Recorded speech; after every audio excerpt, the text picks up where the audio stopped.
네, 이번 주의 전국 흐름을 읽겠습니다. 이번 주는 전국 흐름이 두 축으로 이렇게 확연하게 분기되어서 이렇게 진행이 됐습니다. 되게 정치라고 하는 게 막 얽히고 뒤섞일 수밖에 없는데, 이번 주의 전국 흐름은 하나의 축과 또 다른 하나의 축으로 확연하게 분리돼서 진행이 됐어요. 하나의 축은 뭐냐? 윤석열 대통령이 시정연설을 하고, 그 다음에 비상경제민생대책회의를 생방송으로 중계하고, 그리고 동시에 10월 26일 박정희 대통령 서거 43주기를 맞아서 그 하루 전날 10월 25일 현직 대통령으로서는 두 번째로 참배를 했습니다. 박정희 대통령 묘역에.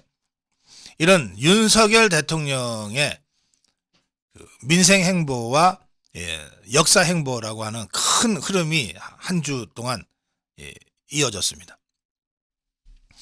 또 다른 한쪽에서는 어떤 흐름이 형성이 됐냐?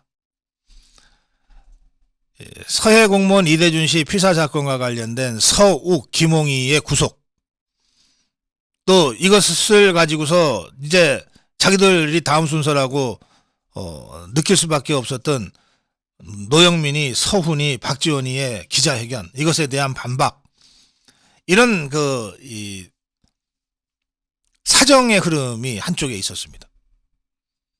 이 서해 공무원 피살 학살 사건, 또 강제 북송 사건, 이게 이제 문재인이의 목젖까지 이 사정의 칼날이 다가섰습니다. 동시에 제가 조금 전에 쭉 전해드린 유동규, 남욱, 김용, 정진상, 이런 이재명 최측근이었던 자들, 뭐 이재명에는 측근이 아니라고 하는데 이제 정진상, 김용까지 가니까 이제 최측근들이죠. 이런 자들에 대한 이 수사가 이루어지고 출국 금지와 구속 영장 인용이 되면서 이제 이 수사가 이재명의 턱 밑까지 수사의 칼날이 다가서게 됐습니다. 좌파를 그동안 여기까지 이끌어왔던 문재인이와 이재명이 이 두 사람의 목적과 턱 밑까지 수사의 칼날이 다가서는 한 주였습니다. 좌파들은 이 문재인과 이재명을 겨냥한 사정당국의 수사를 어떻게든 정치 탄압이라고 덮어 씌워서 윤석열 대통령과 엮으려고 온갖 짓을 다 했어요. 이거 말려들면은 이제 좌파 프레임에 말려드는 겁니다. 정치 탄압 아니냐. 중단시켜라. 그런데 윤석열 대통령이 말려들지 않았어요. 아니, 그거는 법과 원칙에 따라서 사장당국이 하는 거고 나는 그거하고 관계없어. 보고도 안 받아. 나는 지금 민생 챙기는 데 바빠. 이렇게 해서 좌파들이 이걸 어떻게든 엮으려고 했는데 실패해서 사정의 흐름이 한 축, 그리고 이것과는 완전히 차원을 달리하는 윤석열 대통령의 국정 운영이 한 축으로 이렇게 분지되는 그런 한 주였다. 전체적인 흐름이 그렇다는 것을 제가 말씀드리고, 이 전체적인 흐름을 먼저 총평한다면 좌파들이 어떻게든 이것을 윤석열 대통령과 엮어서 정치 탄압으로 몰고 가려고 여러 프레임을 구사했으나 실패한 한 주다. 또 좌파들의 이런 프레임 덮어씌우기를 피해서 윤석열 대통령의 민생 행보와 역사 행보가 나름의 흐름을 만들어가는데 성공한 한 주다. 이렇게 제가 총평을 합니다.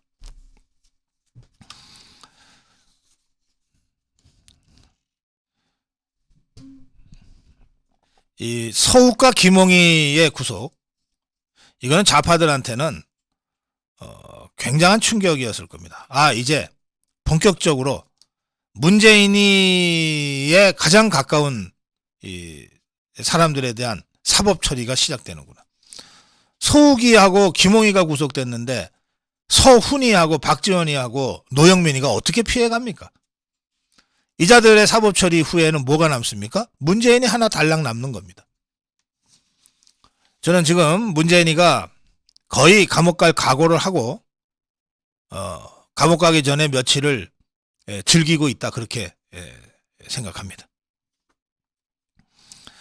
뭐 이자들이 뭐 자기들이 월북몰이를 하지 않았다는 등 뭐 온갖 얘기들을 하지만 감사원 감사 그리고 그동안의 검찰 수사를 통해서 빼도 박도 못할 여러 증거들과 정황들이 있습니다. 이것은 문재인까지 가는 수사일 수밖에 없습니다. 자, 그런가 하면 유동규가 입을 열기 시작하면서 대장동 수사가 확 빨라졌죠. 여기에 나무기까지 입을 열기 시작했습니다. 지금 대장동에 실제 해쳐먹은 민간업자들, 유동규 민간업자들이니까 뭐 유동규는 당시에는 성남시 소속이었으니까 빼더라도 나무기가 입을 열기 시작했고 김만배가 계속 입을 닫고 있어야 될 이유가 사실은 없어요. 김만배도 살아야 되는데 정영학이는 가장 먼저 녹취록 공개를 해서 검찰을 수사에 협조했죠. 자기한테 유리한 것만 편집했는지 어떤지는 모르지만. 이런 상태에서 이제 끝까지 버티고 있는 것은 정진상이하고 김용희밖에 없게 된 겁니다. 그런데 이 유동규의 텔레그램 정무방, 이게 방은 있었다는 거거든요. 아직 흔적을 제대로 찾지 못하고 있는 것이지, 디지털 포렌식을 제대로 못하고 있는 것이지, 방은 있었다는 것이거든요. 그러면 이 방에 김만배나 나무기가 들어가지는 않았겠지만 지금 이 방에 정진상이 김용희가 정무방에 들어왔다는 건데 여기에 유동규가 들어간 건 확실한 것 같아요. 그러면 비록 대장동 일당들인 김만배나 나무기는 뭐 이런 내밀한 이재명이 경기도지사 선거, 이재명이 성남시장 재선 선거, 이재명이 대통령 선거, 이런 정말 핵심적인 이 정치적 비밀들을 알지 못했을지 모르겠으나 유동규는 알고 있는 거예요. 유동규는. 그래서 제가 이재명이가 두고두고 천추의 한이다 그러면서 유동규의 입을 막지 못한 것을 후회할 거다.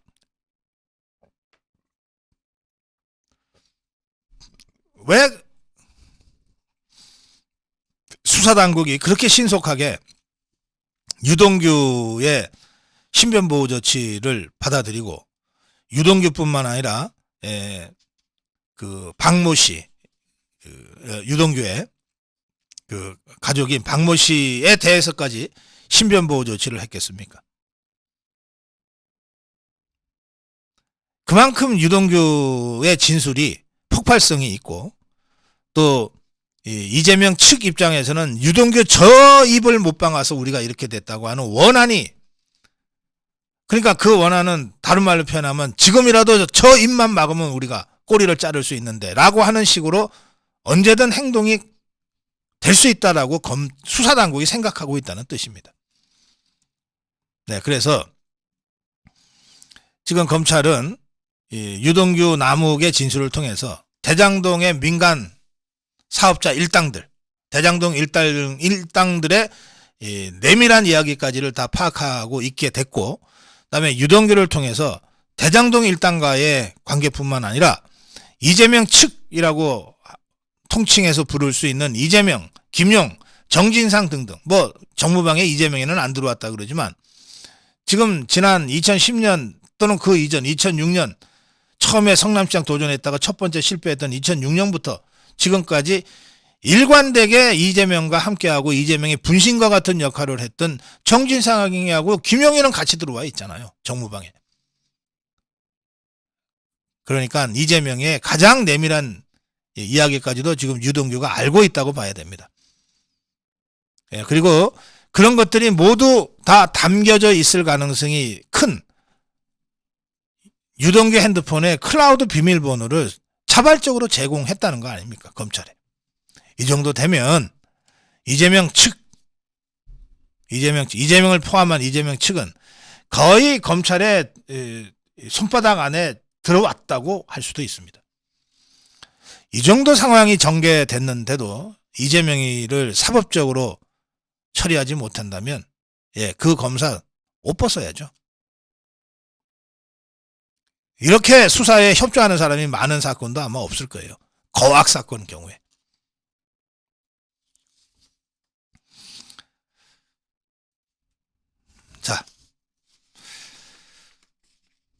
자, 이런 상태, 이런 상황에서 지금 김용까지는 사법 처리가 일단 됐고 이제 정진상이 사법 처리만 남았습니다.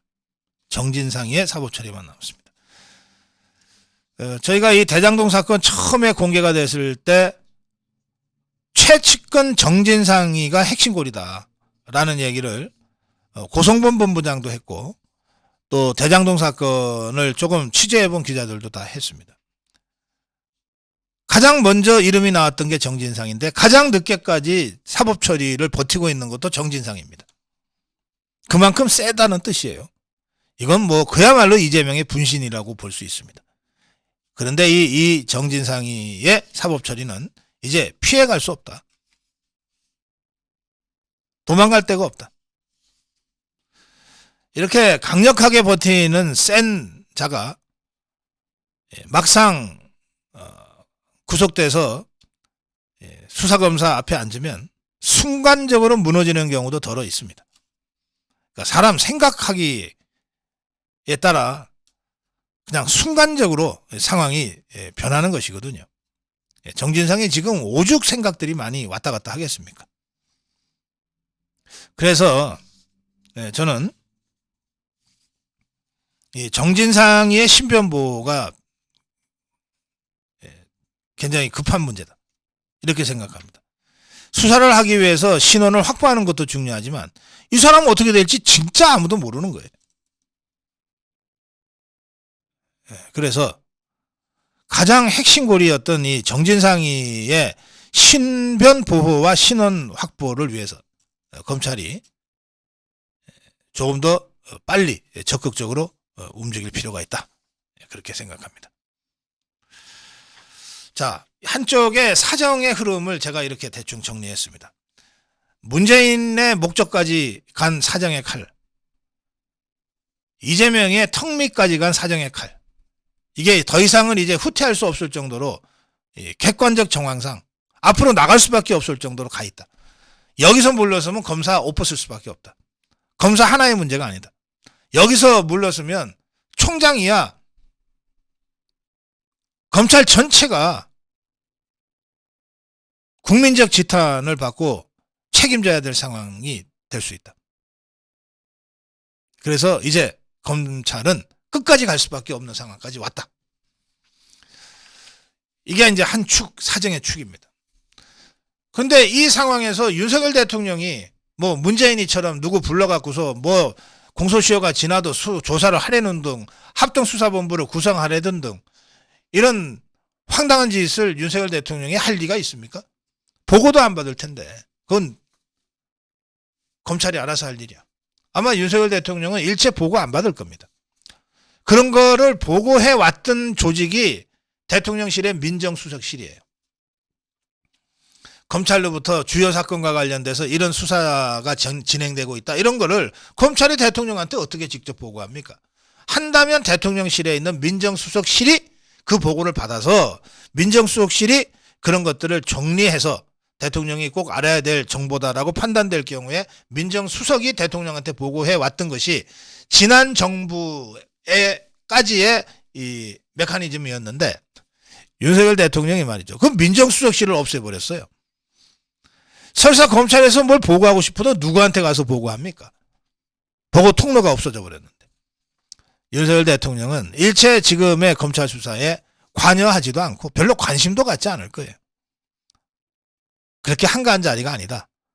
이 윤석열 대통령이 요즘 그런 말을 가끔 하더라고요. 아니, 대통령이라는 자리가 그렇게 한가한 자리가 아닙니다. 네. 그러면 대통령은 무슨 일을 하느라고 그런 뭐 문재인이건 이재명이건 사법 처리하는데 관심 가질 정도의 시간도 없이 바쁘게 지내는가? 이번 주에 대통령의 일정을 보시면 알아요. 시정연설 했잖아요. 국회 시정연설. 좌파들이 보이콧한다고 하는데도 나가서 직접 했잖아요. 이거는 국민에 대한 보고다. 내년도 국가예산과 국가살림살이를 어떻게 살 것인지를 300명 국회의원한테 보고하는 거냐 어디. 이건 국민한테 보고하는 거지. 그런데 시정연설 하나 하려고 그러면 최소한 한 2달 이상 준비가 필요합니다. 예산안을 짠 관련 부처들이 전부 대통령 시정연설에 자기 부처가 추진하는 핵심 이슈들이 어떻게든 담기도록 하기 위해서 치열한 경쟁을 벌입니다. 그야말로 선의의 경쟁이죠. 그렇게 해서 모아진 초고들을 국민들이 공감하고 알아듣기 쉽게 만드는 이 연설문 윤문 작업이 최소 일주일, 2주일씩 걸립니다. 그리고 마지막에 이걸 대통령이 연설하는 것 아닙니까? 그러면 대통령이 그 마지막 초고를 가지고 직접 고쳐 쓰고 자기한테 맞는 표현으로 바꾸기도 하고 없던 거 집어넣기도 하고 하는 대통령이 이것을 직접 윤문하고 소화시키는 시간들이 최소한 2, 3일은 더 필요해요. 그러니까 지난 주말부터 시정연설이 있었던 때까지 윤석열 대통령은 이 시정연설에 아마 집중하느라고 주요하지 않은 일정들은 몇 개 캔슬했을지도 모르겠어요. 그러고 난 다음에 바로 비상경제 민생대책회의를 생방송으로 하자고 대통령이 제안해서 여러 비서들의 우려에도 불구하고 성공적으로 마쳤잖아요.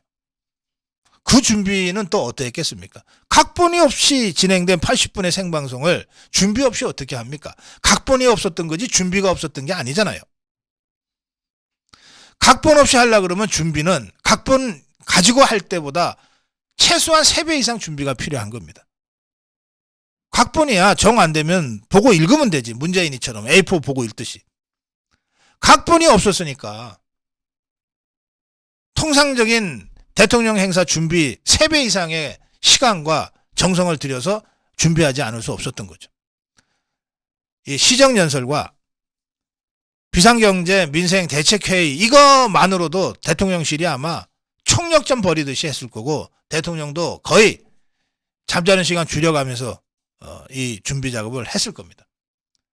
그 결과 시정연설도 국민들에게 울림을 줬고 특히 80분 생방송이라고 하는 헌정사상 초유의 이 대통령 행사를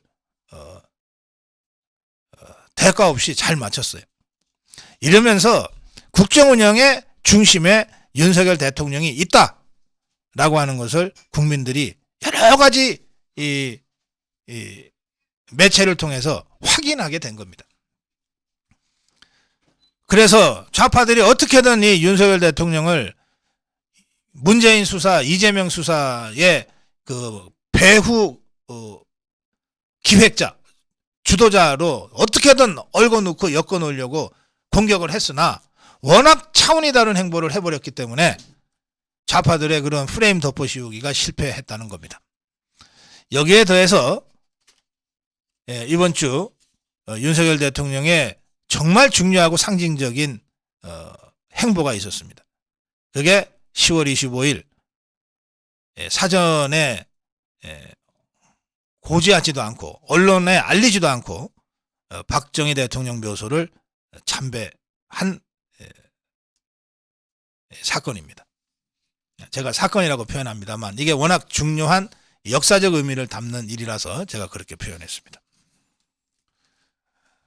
그 박정희 대통령 참배를 하면서 윤석열 대통령이 무슨 메시지를 던졌나 이런 게 중요하지 않아요. 갔다는 사실 자체가 중요합니다. 윤석열 대통령이 현직 대통령으로 박정희 대통령 묘소에 11.6 전날 갔다. 더 이상의 무슨 메시지가 필요합니까? 더구나 혼자 공개하지는 않았지만 언론에 그렇다고 혼자 몰래 간 것도 아닙니다. 대통령 비서실장 이하 수석들 그리고 국민의힘의 당 지도부 전원이 함께 갔어요. 그리고 내각에서는 본처장이 함께 수행했습니다. 비공개였지만 현직 대통령의 공식적인 참배였던 겁니다. 그것이 갖는 그 역사적, 정치적 의미가 매우 크다. 이로써 윤석열 대통령을 좌파와의 투쟁의 선봉장으로 내세우고 대통령을 선출했으나